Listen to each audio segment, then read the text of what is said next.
잠시만요, 아버지. 저희가 잘못했습니다. 하지만 저희도 너무 힘든 상황이었어요. 아버지께서 조금만 도와주시면 저희 다시 일어설 수 있을 겁니다. 제발 이번 한 번만 도와주세요. 너는 정말 끝까지 돈 생각밖에 없구나. 그동안 내가 너희를 도와준 돈이 얼만데 그걸로도 부족하냐? 오늘 소개할 이야기의 방금 대화 속 주인공은 75세 강병호 할아버지와 그의 아들 강대규입니다. 은퇴 후 평온한 노후를 꿈꾸던 강씨 할아버지는 아들의 탐욕과 배신 속에서 스스로의 삶을 지키려 결심하게 됩니다. 아들은 마지막으로 아버지에게 용서를 구하며 재산을 요구하지만 강씨 할아버지는 단호하게 이를 거절합니다. 아버지, 정말 죄송합니다. 이번에만 저희를 도와주시면 정말 다시는 이런 일 없도록 할게요. 너는 언제나 네가 잘못했다고 말만 하면서 또다시 똑같은 실수를 반복하더구나. 이번에는 다르다. 나는 더 이상 너희에게 기대하지 않을 것이야. 내 인생은 내가 책임질 테니 너희는 이제 내 인생에서 빠져라. 아들의 간청에도 불구하고 강씨 할아버지는 아들에게 더 이상 기대할 수 없다고 선언합니다. 아들 부부는 좌절하며 아버지와의 인연마저 끊길 위기에 처하게 되었습니다. 과연 무슨 일이 있었던 걸까요? 아들 부부는 왜 이렇게 간절하게 용서를 구하게 되었을까요? 그리고 강씨 할아버지가 이런 단호한 결정을 내리게 된 이유는 무엇일까요? 지금부터 그 이야기를 들려드리겠습니다. 강씨가 사는 전원주택은 계절마다 풍경이 아름다웠습니다. 강씨는 은퇴 후 성공적인 부동산 투자로 많은 재산을 쌓았고 가족들에게는 그 사실을 말하지 않았습니다. 강씨는 매일 아침 작지만 관리가 잘 되어 있는 앞마당이 있는 집에서 차 한 잔을 마시며 하루를 시작했습니다. 창밖으로 보이는 산과 들이 마음을 편안하게 했고 새소리가 고요한 집안을 더욱 평화롭게 만들었습니다. 자연을 벗삼아 사는 일상이었지만 강씨의 건강은 점점 나빠졌습니다. 몇 년 전 뇌출혈로 왼쪽 팔이 마비되어 일상생활 하는데 어려움이 있었습니다. 하지만 강씨는 타인의 도움 없이 끝까지 혼자 생활하려고 애썼습니다. 강씨의 이러한 고집은 아들 부부에게는 걱정거리였습니다. 아니, 아들 부부의 속셈은 단순한 걱정이 아니었습니다. 아들은 결혼한 지 20여 년이 지났지만 경제적으로 어려움을 겪고 있었습니다. 주식 투자 실패로 막대한 빚을 지게 된 아들은 강씨의 재산을 탐내기 시작했습니다. 아버지의 건강이 점점 나빠지고 있으니 더 이상 강씨가 혼자 지내는 것은 무리라고 생각했습니다. 어느 날 아들 부부는 강씨를 찾아갔습니다. 아들 부부의 갑작스러운 방문 소식을 듣고 불길한 예감이 강씨를 감쌌습니다. 강씨가 거실에서 텔레비전을 보고 있을 때 아들 부부가 대문을 열고 들어섰습니다. 아버지, 잘 지내고 계세요? 그럭저럭이다. 너희는 어떻게 지내느냐? 저희도 잘 지내고 있긴 한데 아버지 요즘 건강이 많이 안 좋아지신 것 같아서 걱정돼요. 혼자 사시기에는 너무 위험한 거 아닌가요? 맞아요. 혼자 사시는 것보다 요양원에서 도움받으시는 게 더 안전하실 것 같아요. 강씨는 이 말이 불쾌했습니다. 그동안 남에게 의지하지 않고 자립적으로 살아왔기 때문에 그 제안은 받아들이기 어려웠습니다. 요양원이라니 난 혼자서도 충분히 살 수 있다. 그런 걱정할 필요도 없어. 아들은 강씨의 단호한 대답에 잠시 당황했지만 이번 기회에 재산 이야기를 꺼내고자 했습니다. 사실 아버지, 저희가 요즘 많이 어려워요. 그래서 아버지 재산도 좀 정리해 보시는 게 어떨까 싶어요. 집도 혼자 사시기엔 너무 크고 관리가 힘드시잖아요. 그러게요, 아버님. 관리비도 만만치 않으실 텐데 차라리 그 돈 아껴서 더 편하게 지내시는 게 좋지 않겠어요? 평생 모은 돈으로 산 내 집을 팔라는 말이냐? 나보고 내 집에서 나가라고. 그런 뜻은 아니에요. 그냥 아버지께서 편안하게 지내셨으면 하는 마음에서 드리는 말씀이에요. 강씨는 점점 아들의 의도를 알아차리기 시작했습니다. 잠시 침묵이 이어졌고 강씨는 마음을 굳혔습니다. 강씨는 오랜 시간 자신의 자립을 지키기 위해 애썼고 탐욕스러운 자식들 때문에 그 모든 노력이 무너질 수 없다는 결론을 내렸습니다. 니들 속셈이 뻔하구나. 내가 요양원에 가면 이 집을 팔아 너희 빚을 갚으려는 거 아니냐? 아들은 당황한 기색을 보였습니다. 아버지가 이렇게까지 바로 알아차릴 줄은 몰랐던 것입니다. 아니에요. 저희는 그저 아버지가 걱정돼서. 그만해라. 난 내 집을 누구에게도 넘길 생각이 없어. 그러니 요양원에 갈 생각도 없다. 며느리는 불편한 표정을 지으며 자리에서 일어났습니다. 아버님, 너무 화내지 마세요. 저희도 그냥 아버님 생각해서 말씀드린 건데 더 이상 얘기하지 않을게요. 더는 이런 말 꺼내지 마라. 나도 듣고 싶지 않다. 아들 부부가 돌아간 후 강 씨는 거실에 홀로 앉아 깊은 생각에 잠겼습니다. 아들 부부는 자신을 돌봐주려는 게 아니라 그저 재산을 노리고 있다는 사실이 명확해졌습니다. 이제 강 씨는 자신의 재산을 어떻게 지킬 것인지, 앞으로의 삶을 어떻게 살아갈지를 고민해야 했습니다. 며칠 후 며느리는 강 씨가 다니는 병원을 찾아가 강 씨의 상태가 매우 악화되었다며 요양원이 필요하다고 주장하며 의사를 설득하려 했습니다. 선생님, 아버님 상태가 심각해서 혼자서는 생활이 불가능합니다. 요양원에서 돌봄을 받아야 할 것 같아요. 어르신은 뇌출혈 후유증으로 인해 마비는 있지만 집에서 충분히 생활이 가능합니다. 요양원에 갈 정도는 아닙니다. 선생님은 그렇다고 하시지만 실제로는 일어나지도 못하고 생활이 거의 불가능합니다. 저희 가족은 너무 걱정돼서 더 적극적인 돌봄이 필요하다고 생각해요. 가족의 걱정은 이해합니다만 진단서를 허위로 작성할 수는 없습니다. 어르신은 집에서 돌보는 것이 충분한 상태입니다. 며느리는 더 설득해보려 했지만 의사의 단호한 태도에 결국 실패하고 병원을 나섰습니다. 며느리는 속으로 욕설을 뱉으며 다른 계획을 세우기로 했습니다. 며느리는 병원에서 실패한 후 아들과 함께 주변 사람들에게 강 씨의 상태가 심각하다는 소문을 퍼뜨리기 시작했습니다. 이웃과 친척들에게 강 씨가 더 이상 혼자 살 수 없는 상황이라며 요양원이 필요하다고 말했습니다. 아버지가 최근 많이 안 좋아지셨어요. 혼자 지내시기엔 너무 힘드신 상황이에요. 그동안은 괜찮으신 줄 알았는데 이제는 요양원 같은 데를 생각해 보셔야겠네요. 저희도 그렇게 생각하고 있는데 아버지께서 강하게 반대하시니 고민이 많습니다. 이웃들은 그 말을 듣고 고개를 끄덕이며 안타까운 표정을 지었습니다. 소문은 점점 퍼졌고 주변 사람들은 강 씨가 혼자 지내기 어렵다는 생각을 하게 되었습니다. 강 씨는 아들 부부의 행동이 수상하다는 것을 느끼기 시작했습니다. 아들 부부가 재산 이야기를 꺼내는 시점부터 의심을 품었고 이제 그들의 진짜 속셈이 무엇인지 알아차리게 되었습니다. 강 씨는 자산을 보호하기 위한 계획을 세우기로 결심했습니다. 며칠 후 아들 부부는 다시 강 씨를 찾아왔습니다. 이번에는 재산 이야기를 본격적으로 꺼내기 위해 왔습니다. 저희가 요즘 진짜 너무 힘들어서 조금만 도와달라고 말씀드리려고 왔습니다. 난 이미 너희에게 도와줄 만큼 도와줬다. 아버님, 이 큰 집에서 혼자 계시기 힘드시잖아요. 정리하시고 편하게 지내시는 게 더 좋지 않을까요? 너희들 말은 내 집을 팔아 너희 빚을 갚으라는 거냐? 그런 뜻은 아니고 아버지가 좀 더 편안하게 지내셨으면 해서 드리는 말이에요. 강 씨는 아들 부부의 진짜 의도를 정확히 간파하고 단호하게 대응했습니다. 너희 속셈은 이미 알고 있어. 더 이상 그런 말 하지 말라 했을 텐데. 아들 부부는 당황했습니다. 저희도 어쩔 수 없는 상황이라 이런 얘기를 꺼낸 겁니다. 너희가 어쩔 수 없든 말든 내 집은 내가 관리해. 강 씨는 더 이상 아들 며느리와 대화를 이어가지 않기로 결심했습니다. 아들 부부는 결국 강 씨의 뜻을 꺾을 수 없다는 것을 깨닫고 돌아갔습니다. 결국 아들과 며느리는 지인에게 수소문해서 소개받게 된 요양원에 강 씨를 입소시키기로 결정하였습니다. 며느리는 요양원과의 계약을 마친 후 아들에게 전화를 걸었습니다. 여보, 드디어 요양원 계약 완료했어. 이제 날짜만 정하면 돼. 아버님도 더는 어쩔 수 없으실 거야. 잘했어. 아버지도 이제 그만 버티셔야지. 모든 게 우리 생각대로 될 거야. 날짜는 최대한 빨리 잡아야겠지? 너무 늦어지면 아버님이 또 반대하실지도 모르니까. 그래, 최대한 빨리 해. 그날만 오면 아버지께서도 더는 피할 방법이 없을 테니까. 아들 부부는 모든 일이 순조롭게 진행된다고 생각하며 만족해했습니다. 강 씨가 아무것도 눈치채지 못했을 것이라는 자신감이 그들의 목소리에서 드러났습니다. 강 씨는 아들 부부의 움직임을 이미 눈치채고 있었지만 내색하지 않았습니다.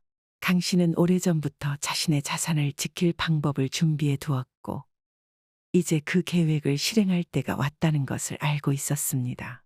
강 씨는 자신이 보유한 전원주택과 다른 부동산 자산을 모두 정리하고 비밀리에 매각을 진행했습니다. 그 자산들은 새로운 계좌로 안전하게 옮겨졌고 강 씨는 자신이 선택한 실버타운으로 입주할 준비를 마쳤습니다.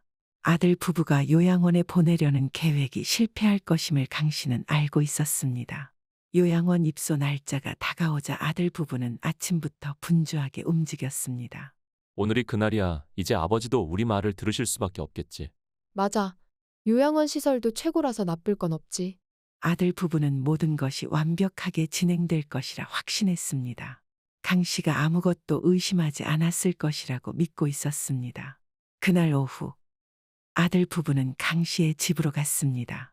강 씨는 평소처럼 거실에 앉아 아들 부부를 맞이했습니다. 아버지, 이제 시간이 됐습니다. 준비되셨죠? 무슨 시간 말이냐? 아들은 요양원에 대해 이야기를 꺼냈습니다. 오늘 요양원으로 모시러 왔어요. 이제 가실 준비가 다 됐습니다. 요양원? 내가 요양원에 간다고 누가 했느냐? 혼자 계시는 게 너무 위험하셔서요. 저희가 더는 이렇게 둘 수가 없잖아요. 아버님을 위한 결정이에요. 너희가 나를 위한 결정이라니 웃기지 마라. 내가 알아보니 너희가 나 몰래 이미 요양원 계약을 마쳤더구나. 아들 부부는 당황했습니다. 강 씨가 그들의 계획을 알고 있었던 것입니다.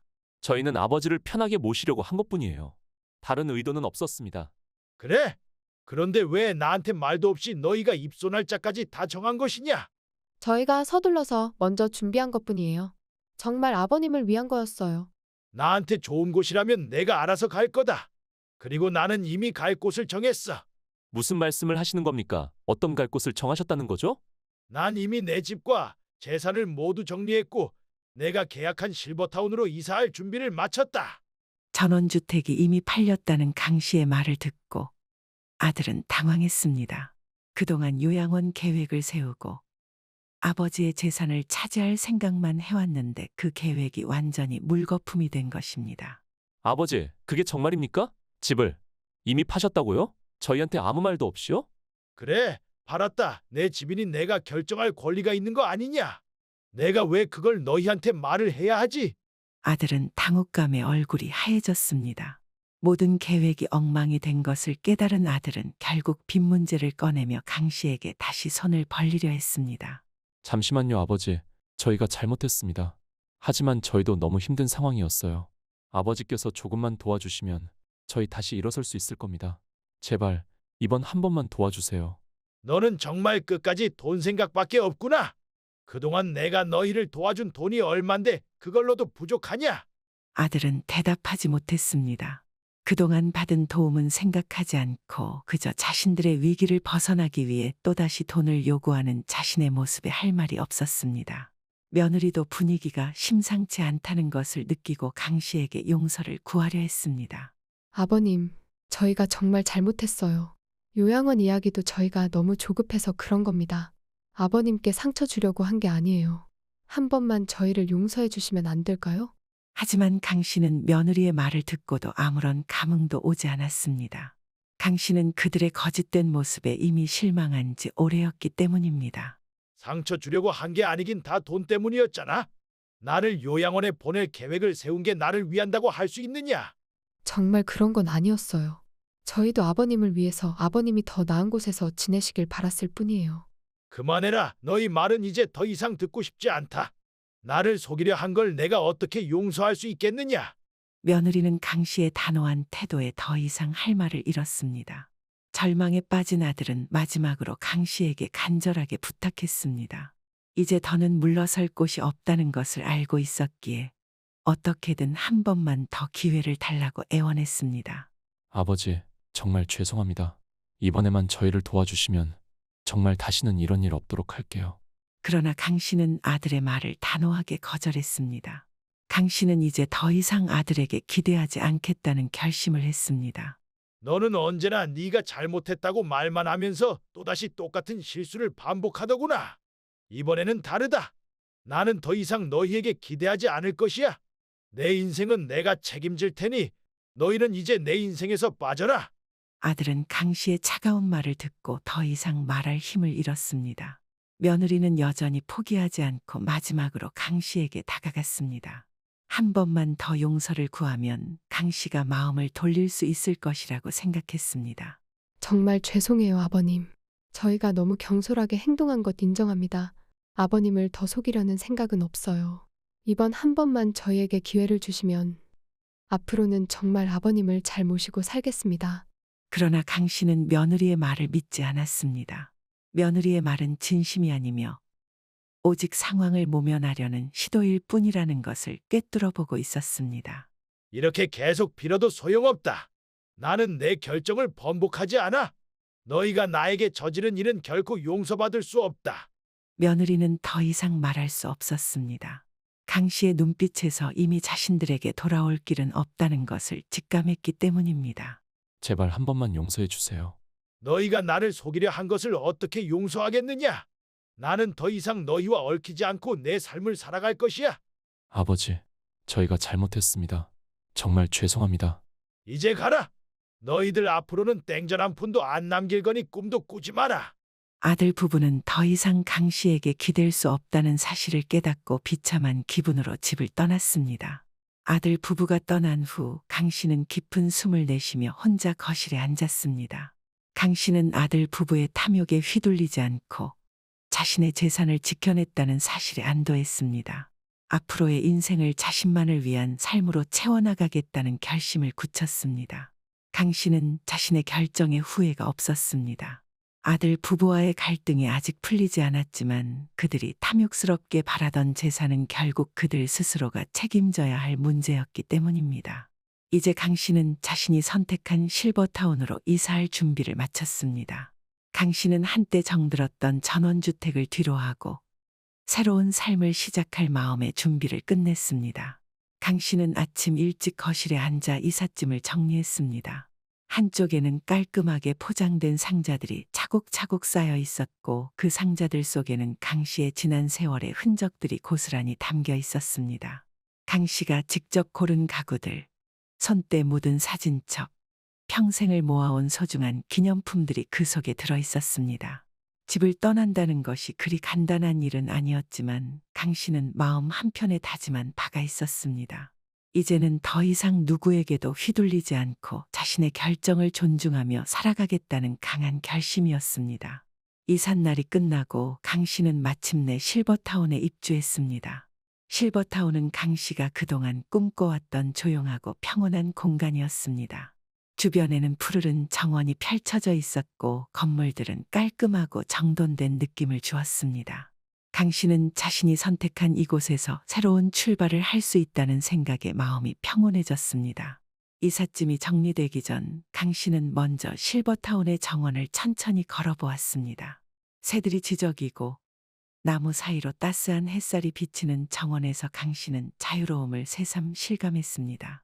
실버타운의 정원을 거닐다 보니 강 씨는 자신이 그동안 얼마나 많은 부담 속에서 살아왔는지를 깨달았습니다.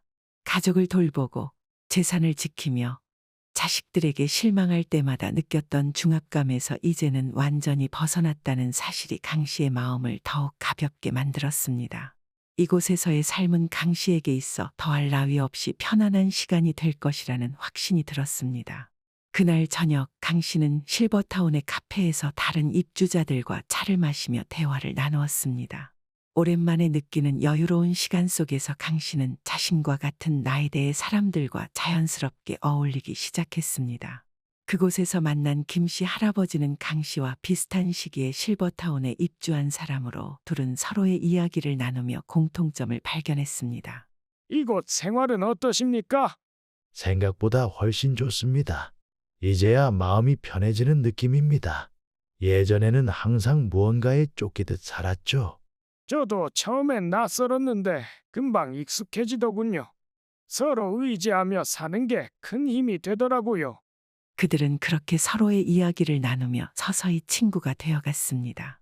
강 씨는 더 이상 가족에게 기대하지 않고 자신이 선택한 사람들과의 관계 속에서 진정한 자유를 느끼기 시작했습니다.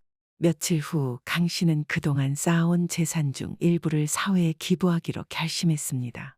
강 씨는 자신이 그동안 모아온 재산이 더 많은 사람들에게 도움이 될 수 있다면 그걸로 충분하다고 생각했습니다. 기부 절차를 진행하면서 강 씨는 자신이 옳은 결정을 했다는 확신을 가졌습니다. 재산은 가족을 위해서만 존재하는 것이 아니었고 자신이 속한 사회에 기부하는 것도 중요한 책임이라는 것을 강 씨는 깨달았기 때문입니다. 변호사는 강 씨에게 기부금이 도움이 필요한 곳으로 잘 전달되고 있다는 소식을 전해주었습니다. 특히 강 씨가 기부한 돈이 도움이 필요한 어린아이들의 교육 자금으로 사용된다는 사실은 강 씨에게 큰 감동을 주었습니다. 변호사는 감사 편지를 전하며 이렇게 말했습니다. 어르신 덕분에 많은 아이들이 교육받을 수 있게 되었습니다. 그들의 감사 편지도 전달해 드리겠습니다. 강 씨는 편지를 받으며 뿌듯함을 느꼈습니다. 그동안 모아온 재산이 이렇게 좋은 곳에 쓰일 수 있다는 사실은 강 씨에게 큰 위로가 되었습니다. 강 씨는 자신의 선택이 옳았음을 확신하며 스스로의 삶을 자랑스럽게 여겼습니다. 한편 강 씨의 아들 부부는 더 이상 강 씨에게 기대할 수 없다는 현실에 직면하게 되었습니다. 그들은 그동안 강 씨의 재산에만 기대어 살아왔지만 이제는 그 기대가 무너졌음을 깨달아야 했습니다. 더 이상 강 씨에게서 도움을 받을 수 없다는 사실을 받아들이는 것은 결코 쉽지 않았습니다. 아들과 며느리는 결국 살던 아파트와 타고 다니던 차까지 압류되고 한순간에 가난한 빚쟁이가 되었지만 강 씨와의 관계를 포기하고 스스로의 삶을 다시 세워가기 시작했습니다. 아들 부부는 이제 탐욕으로 인한 잘못된 선택의 대가를 치르며 평생 후회하고 살아가야만 했습니다. 실버타운에서의 일상은 매일매일 평온하고 여유로웠습니다. 강 씨는 아들 부부와의 갈등에서 완전히 벗어나 온전히 자신만을 위한 삶을 살게 되었습니다. 강 씨는 아침 산책을 즐기고 실버타운의 카페에서 새로 만난 친구들과 차를 마시며 담소를 나누는 시간을 소중히 여겼습니다. 가끔은 혼자 책을 읽거나 정원을 돌보며 평화로운 시간을 보내기도 했습니다. 이곳에서의 새로운 삶은 강 씨에게 있어 무엇보다도 중요한 의미를 지녔습니다. 더 이상 과거에 얽매이지 않고 스스로의 결정을 존중하며 살아가는 것이 강 씨에게 큰 만족감을 주었기 때문입니다. 결국 강 씨 할아버지는 아들 부부의 탐욕을 꿰뚫어보고 흔들리지 않고 자신의 인생을 지키며 실버타운에서 새로운 삶을 시작했습니다. 아들 부부의 반복된 간청에도 불구하고 강 씨 할아버지는 단호하게 결정을 내리고 자신만의 평온한 삶을 택했습니다. 그리고 강 씨 할아버지는 그동안 쌓아온 재산의 일부를 사회에 기부하며 더 많은 사람들에게 도움이 될 수 있도록 선택했습니다. 이제 강 씨 할아버지는 온전히 자신만을 위한 삶을 살아가고 있습니다. 이 이야기는 단지 한 사람의 선택에 관한 것만은 아닙니다. 우리 모두는 삶에서 다양한 갈림길에 서게 되고 그때마다 어떤 결정을 내리느냐에 따라 우리의 인생은 달라집니다. 특히 나이가 들수록 우리는 더 많은 선택의 무게를 느끼게 됩니다. 여러분이라면 강 씨 할아버지와 같은 상황에서 어떻게 행동하셨을까요? 가까운 사람들, 심지어 가족조차도 나를 배신할 때 과연 나는 어떤 결정을 내릴 수 있을지 생각해 보셨나요? 가족과의 관계는 매우 소중하지만 때로는 그 관계에서도 스스로를 지키는 것이 중요합니다. 강 씨 할아버지처럼 인생의 후반부로 접어들면서 우리는 자신의 삶을 존중하고 탐욕이나 이기심에 흔들리지 않도록 마음의 평화를 유지하는 법을 배워야 합니다. 이와 관련하여 여러분의 자유로운 생각들을 댓글로 남겨주세요. 이상으로 지혜로 사는 인생이었습니다. 오늘 함께한 이야기가 여러분의 인생에 작은 도움이 되었기를 바랍니다. 시청해주신 모든 분들의 행복한 여생을 응원합니다. 다음 영상도 더 좋은 이야기로 찾아뵙겠습니다. 감사합니다.